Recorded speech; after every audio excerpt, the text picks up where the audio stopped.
As part of this video, let's look at innate and adaptive cells in a little more detail. First, let's focus on innate cells. In particular, we will focus on three innate cells: dendritic cells, neutrophils, and mast cells. Remember, each of these cells plays an important function in the formation of an efficient immune response. Dendritic cells gain their name from the multiple finger-like projections or dendrites that are located on their surface. Crucially, dendritic cells use these dendrites to probe and sample microorganisms in their environment, like little molecular hands. When it comes to sampling their environment, dendritic cells are in fact involved in three important processes. These include sampling microorganisms in their environment in a process called phagocytosis, processing them intracellularly, and presenting parts of them or antigens on their surface on molecules called major histocompatibility complexes. In essence, dendritic cells show other immune cells what is circulating in our bodies. Highlighting the importance of dendritic cells in presenting antigen, they are commonly referred to as professional antigen presenting cells. Neutrophils are in fact the most abundant immune population in the human body. As a result, they are commonly the first on scene and a hallmark of acute infection. This may be a simple cut on your foot or infected tonsils.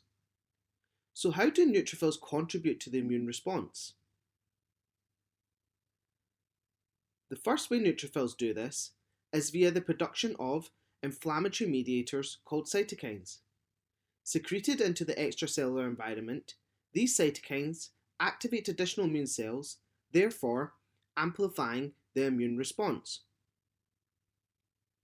Secondly, neutrophils possess the unique ability to reorganize and expel their DNA to form what are termed neutrophil nets. These nets help neutrophils to capture, phagocytose, and eliminate microorganisms. Mast cells are crucial mediators of allergic responses and facilitate this via the release of a chemical mediator called histamine. These cells are the main perpetrators in hay fever and seasonal allergies. So how do mast cells do this? Upon activation by allergens such as pollen, dust, or even cat hair, mast cells undergo a process called degranulation. This results in copious amounts of histamine release into the bloodstream, resulting in classic allergic signs, including itching, sneezing, and blushing.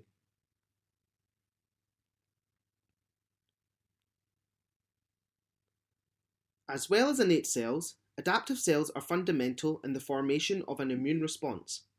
As such, we will focus on two adaptive cells: T cells and B cells. So what are T cells? T cells derive their name from where they mature and develop in the body, a small organ located in the chest called the thymus. T cells can in fact be divided into two classes, the first being CD4 positive T cells, or T helper cells, and the second being CD8 positive T cells, or cytotoxic T cells. So let's look at CD4 positive T cells. CD4 positive T cells gain their name from the CD4 coreceptor found on their surface. They can in fact be subdivided into T helper 1 cells and T helper 2 cells, with T helper 1 cells responding to intracellular microorganisms and T helper 2 cells responding to extracellular microorganisms.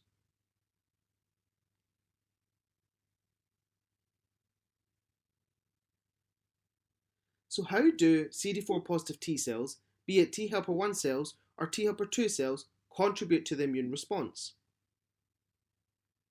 The first means by which they do this is via the production of inflammatory mediators called cytokines.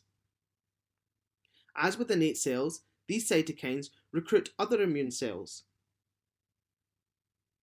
In particular, T helper 1 cells secrete vast amounts of interferon gamma, and T helper 2 cells secrete copious amounts of interleukin 4 and 5.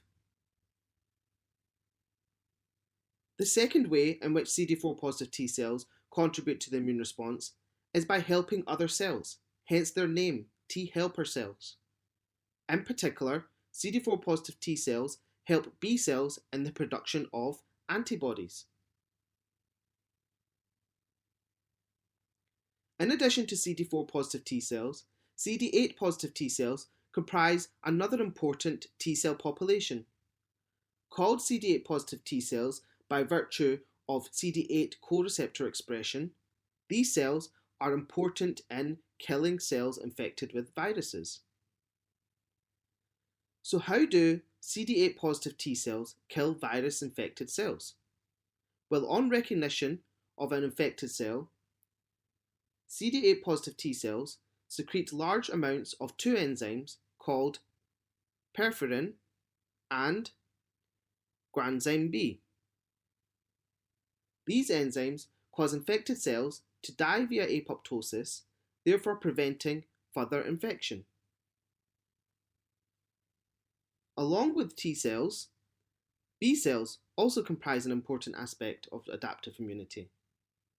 First described in the bursa of chickens, a small organ found in their abdomen, B cells are tasked with producing Y-shaped glycoproteins called antibodies.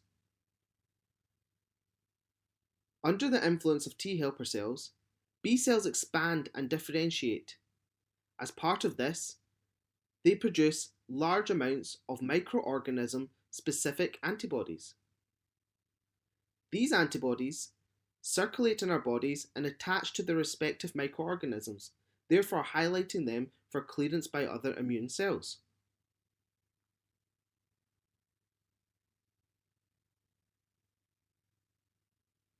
In summary, phagocytosis is the uptake and processing of microbial antigens. Dendritic cells are the body's professional antigen-presenting cells. Neutrophils expand their ability to phagocytose via neutrophil net production. Mast cells release histamine in response to allergens. CD4 positive T cells eliminate microorganisms by secreting cytokines influencing other cells. CD8 positive T cells kill virus-infected cells via perforin and granzyme B secretion. B cells produce microorganism-specific antibodies for microorganism elimination.